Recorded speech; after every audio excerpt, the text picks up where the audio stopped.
హరి ఓం.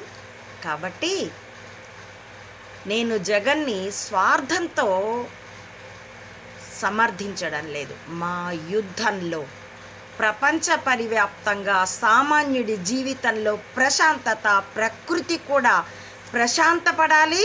అలాగే ఈ కాలుష్యం నుండి కూడాను అది పరిశుద్ధం చేయబడాలి.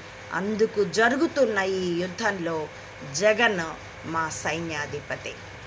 నారాయిస్లు ఇక కొట్టుకొండర్రా, తిట్టుకొండర్రా, నాకేమి పట్టవు.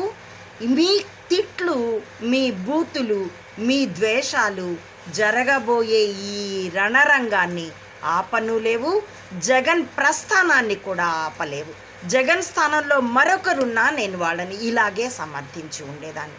చేతనైతే అర్థం చేసుకోండిరా నారాయిస్టులు.